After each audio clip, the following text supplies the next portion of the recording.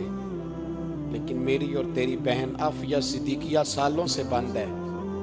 تڑپ کے پوچھا ہے مسلمانوں نے کہ اس کی غلطی تو بتاؤ. اس کا قصور نہیں پر وہ بند ہے. کوئی نہیں بات کرنے والا, کوئی نہیں. مسجد جانے, جمعہ تو پڑھانا ہے, اس میں غرض نہیں. درد ہے کہ نہیں کہ اس میں تو اتنا پتہ ہے کہ گھنٹے تقریر ہے کرنی ہے. پیر صاحب صبح سے شام تک تعویذ لکھتے, سیاستدان صبح سے شام تک جنازہ بھی تب پڑتا ہے کہ مجھے ووٹ ملیں گے. تاجر کہتا ہے بس دکان چلنی چاہیے, مر جائے میری طرف سے ساری دنیا. بس کرو, اس خول سے باہر نکلو. اے نوجوان مسلم, کبھی یہ تدبر بھی کیا تو نے وہ کون سا گردوں ہے جس کا ہے تو ایک ٹوٹا ہوا تارا. تو نے سوچا ہی نہیں کبھی, تجھے کبھی خبر ہی نہیں ہوئی کہ یہ کس قدر بڑا کام تھا. میرے رسول پاک صلی اللہ علیہ وسلم کے غلاموں جاگو. میں دعائی دیتا پھرتا ہوں, میں کہتا ہوں جٹ بن کے بڑا جی لیا, بٹ رائیں انصاری بن کے بڑا جیا. بس کر دو, بس کر دو. اب مسلمان بن کے جینا سیکھو. اب اپنی پہچان رسول اللہ کی غلامی بناؤ. اب کہو پہلے دین باقی ہر چیز بعد میں. بس کرو, بہت ہو چکا ہمارے ساتھ, اب تھوڑا جاگو. میں بہت ساری باتیں دل میں لے کے آیا تھا جو آپ سے کرنی تھی, پر یہ لفظ ہیں کہ ٹوٹتے ہی جا رہے ہیں. بات ہے کہ سمت کا تعین ہی نہیں ہو پا رہا. میرے بھائی, میں تو کبھی کبھی سوچتا ہوں لگتا ہے رب بھی ناراض ہو گیا ہے اور ہمیں منانے کا طریقہ بھی بھول گیا ہے. نہ ہماری مسجدوں میں تہجد پڑھی جاتی ہے, نہ کسی کو نماز توبہ یاد رہی, نہ کوئی استسقاء والا ہے, کوئی نہیں. جو پیر صاحب کے پاس جا کے بیٹھتا ہے تھپکی دیتے ہیں, کہتے ہیں جا تیرا کام ہو جائے گا, موج کر. کبھی نہیں کو کہتا توبہ بھی کر, استغفار بھی پڑھ, یہ داڑھی پوری کر, دین رسول اللہ کا اس کی طرف تو توجہ کر. کوئی تبلیغ ہی نہیں کرتا. سارے پھوکا پھاکی پہ لگ گئے ہیں. کوئی خیال ہی نہیں آ رہا کسی شخص کو کہ ہماری تباہیوں کا سبب کیا ہے. علاقہ تک قبرص فتح ہوا, تمام لوگ نعرے لگا رہے ہیں. حضرت ابو ذر غفاری کونے میں بیٹھ کے رونے لگ گئے. مسلمانوں کو فتح ملی, سب لوگ نعرے لگا رہے ہیں, خوشی ہو رہی ہے کہ علاقہ فتح ہو گیا. حضرت ابو ذر غفاری رونے لگے اور تڑپ کے روئے. لوگوں نے کہا ابو ذر کیوں روتے ہو؟ آپ فرمانے لگے یہ لوگ برسوں سے قابض تھے اس شہر پر. یہ جن لوگوں سے آج ہم نے لیا ہے یہ برسوں سے, دل کے کانوں سے کھل سننے والی بات ہے. فرمانے لگے یہ برسوں سے قابض تھے, انہوں نے اللہ کی نافرمانی کی ہے تو آج علاقہ ان کے ہاتھوں سے نکل گیا ہے. میں رو اس لیے رہا ہوں کہ خدایا کہیں ہم سے بھی نافرمانی نہ ہو اور یہ ہمارے ہاتھوں سے بھی نہ نکل جائے. شام نکل نہیں گیا ہمارے ہاتھوں سے, لیبیا نکل گیا, مصر نکل گیا, عراق نکل گیا, افغانستان نکل گیا. اور اگر دیکھو تو بالواسطہ بلا واسطہ ہر جگہ کافر کا ڈیرا. وہ رو رہے ہیں, کہتے ہیں جب قوم اللہ کی نافرمانی کرتی ہے تو علاقے نکل جاتے. تڑپ رہے ہیں, مجھے کوئی فکر نہیں. کوئی نہیں رویا مصر کے جانے پر, کوئی نہیں رویا لیبیا کی تباہی پر, شام کے بچوں پہ کوئی نہیں رویا. ہم لوگ یہاں عید مناتے رہے, عید پر لوگ نئے کپڑے لیتے رہے اور برما کے مسلمانوں کو کفن تک نصیب نہ ہوا. کوئی نہیں تڑپا ان لوگوں پر, کسی کو خیال نہیں آیا. صاحب امام علی مقام کی فکر کو سمجھو, اس پر غور کرو. بس کر دو, نیند بڑی لمبی ہو گئی. اب اٹھو اس بیداری سے, اٹھو. جب قومیں نافرمانی کرتی ہیں تو ملک چھن جاتے ہیں اور کافر باری باری کر کے باریاں لگا رہا ہے. باری باری تمہیں کئی دفعہ دھمکیاں دے چکا ہے, وہ تمہارا نمبر کئی دفعہ لگا چکا ہے. اب خواب غفلت سے اٹھ جاؤ, آگ پیروں تک آ گئی ہے. ایسا نہ ہو جلا ڈالے سارا کچھ. حضرت سیدنا ابو ذر غفاری رو کے فرمایا کرتے تھے جب تم نافرمانیاں کرو گے تو علاقے تمہارے ہاتھوں سے نکل جائیں گے. سو نکل گئے, نکل گئے. غوث اعظم کے بغداد پہ کئی دفعہ بم گرے. مولا علی شیر خدا کا شہر نجف کئی دفعہ بم کی نظر ہوا. امام علی مقام کے کربلا میں اب تک کئی دفعہ جنگیں ہو چکی, اس لیے کہ ہم نافرمانی کرتے ہیں, علاقے چھن جاتے ہیں. دوسری بات یہ کہ پھر ہمیں وہ طریقہ بھی نہیں آتا جس سے رب کو منایا جاتا ہے. آپ یقین کریں مسلمان پہ ایک 5 وقت کی نماز ہے وہ بھی بوجھ ہے، 2.5 گھنٹے کی تقریر اور 5 منٹ کی جماعت میں لوگ بھاگتے پھرتے ہیں، بڑا مشکل ہے۔ آج تک مسلمان ایک 5 وقتہ نماز پڑھنے کے لیے بہانے ڈھونڈ رہا ہے ابھی تک۔ تو وہ مسلمان کہاں سے آئیں گے جو رات کو رویا کرتے تھے، راتوں کو اٹھ کے روتے تھے تو سویرے اللہ کافر کے مقابلے میں اتنی مدد کرتا تھا کہ 10 مسلمان لاکھوں کو بھگا دیا کرتے تھے، اس لیے کہ مدد کس کی شامل ہوتی تھی؟ بول کے بتائیے، کون مدد کرتا تھا؟ کیونکہ دیکھیں نا، یہ ہمیں طریقہ بتایا نبی پاک نے۔ اللہ حضور سے راضی تھا کہ نہیں؟ یار اس پہ جلدی جلدی بولو، اللہ راضی تھا نا؟ تو بدر کی رات حضور کیا کرتے رہے ساری رات؟ ساتھ نہیں تھا اللہ؟ وہ تو وہاں سے فرما رہا ہے غار ثور سے، ان اللہ معنا، محبوب کہہ دے کہ اللہ تیرے ساتھ ہے۔ وہاں سے محبوب کہہ رہے ہیں اللہ ہمارے ساتھ ہے، وہاں سے اللہ ساتھ تھا، پر ساری رات بدر کی ساری رات۔ اور دعا کا رنگ کیا تھا؟ حضرت ابوبکر صدیق فرماتے ہیں حضور نے ہاتھ اٹھائے، اللہ یہ میرے 313 ہیں، میں کل کمائی لے کے آ گیا، اے اللہ میری کل کمائی ہے، اگر یہ ہلاک ہو گئے تو قیامت تک کون تیری عبادت کرے گا، اے اللہ مدد فرما۔ اور حضور مناتے ہیں رب کو، کہتے ہیں یا اللہ تو نے وعدہ نہیں کیا تھا تو مدد کرے گا، یا اللہ تیرا وعدہ نہیں تھا تو کامیابی دے گا، یا اللہ تو نے ساری رات مناتے گزر گئی، ساری رات۔ صبح کا اجالا چمکا تو حضرت ابوبکر فرماتے اتنا لمبا سجدہ کیا، حضور سجدے میں تھے، میں دیکھتے دیکھتے تھک گیا، میں سجدے کی حالت میں ہی حضور پر لیٹ گیا، لپٹ گیا۔ میں نے کہا محبوبہ سر اٹھائیں، وہ دیکھیں اللہ نے مدد نازل فرما بھی دی ہے، اٹھائیے سر۔ حضور نے اللہ کو منایا، نبی پاک منایا کرتے تھے، ہم اب سجدوں میں بھی نہیں جاتے، اتنی سو گئی امت، سجدوں تقریروں سے انقلاب لانا چاہتے ہیں، ہم خالی نعروں سے انقلاب برپا کرنا چاہتے ہیں۔ لوگ جب روتے تھے بوڑھے لوگ سجدوں میں، اور عالم فاضل صوفی کی تو کیا بات ہے نا، وہ تو اللہ کے نمائندے ہیں کہ جس کے صرف سفید بال ہو جائیں، میرے نبی پاک علیہ السلام نے فرمایا رب تو ان کی بڑی عزت کرتا ہے، ان کی بڑی۔ اور میرے نبی پاک نے فرمایا گناہگار مومن بھی جب دعا کے لیے ہاتھ اٹھاتا ہے تو اللہ فرماتا ہے فرشتو اسے خالی نہ لوٹانا، مجھے شرم آتی ہے اسے خالی، پر تو اٹھاتا ہی نہیں، تو اسے مناتا ہی نہیں، تو کبھی لپٹا ہی نہیں، تو نے کبھی کہا ہی نہیں کہ یا اللہ آ میں تجھے لے جاؤں۔ حضرت سعد بن ابی وقاص کے پاس قادسیہ کی جنگ ہو رہی تھی، کافر بلا رہا تھا آؤ اگر کوئی ہے تو آؤ، آؤ مقابلے میں۔ حضرت سعد بن ابی وقاص نے گھوڑے دوڑا دیے، دشت تو دشت ہیں صحرا بھی نہ چھوڑے ہم نے، بحر ظلمات میں دوڑا دیے گھوڑے ہم نے۔ حضرت سعد بن ابی وقاص نے گھوڑے دوڑائے، آگے دریا آ گیا، کوئی پل نہیں، کوئی شے نہیں، اسلام کی عزت کا سوال ہے۔ حضرت سعد بن ابی وقاص نے ہاتھ اٹھائے اور کہا اے اللہ اگر تو موسیٰ کی نافرمان قوم کو رستہ دے سکتا ہے تو تو ہمارے دلوں کو جانتا ہے، ہم تو اپنے رسول کے فرما بردار غلام ہیں، آنا مہربانی کر کی اگر تو نے دل مسلم کی دل جوئی نہیں تو ہمیں تانا دیں گے بت کے مسلم کا خدا کوئی نہیں۔ کہا اے اللہ مہربانی فرما، اگر تو حضرت وَإِذْ فَرَقْنَا بِكُمُ الْبَحْرَ فَأَنْجَيْنَاكُمْ وَأَغْرَقْنَا آلَ فِرْعَوْنَ، اگر تو حضرت موسیٰ کی قوم کے لیے دریا پھاڑ سکتا ہے تو ہم تو نبی پاک کے غلام ہیں۔ صحابہ کہتے ہیں جناب سعد نے دعا مانگی تو دریا نے رستہ عطا فرما دیا۔ یار تو دعا بھی نہیں مانگتا؟ حضور نے فرمایا دعا صلاح المومن، دعا مومن کا ہتھیار ہے، تو نے یہ بھی چھوڑ دیا ہے۔ اب تو باتیں کر کے، تبصرے کر کے، ٹی وی دیکھ کے، اپنی رائے قائم کر کے، کمنٹس کر کے سو جاتا ہے، یہ بھی سوتا خشک ہو گیا، تو دعا تک نہیں مانگتا۔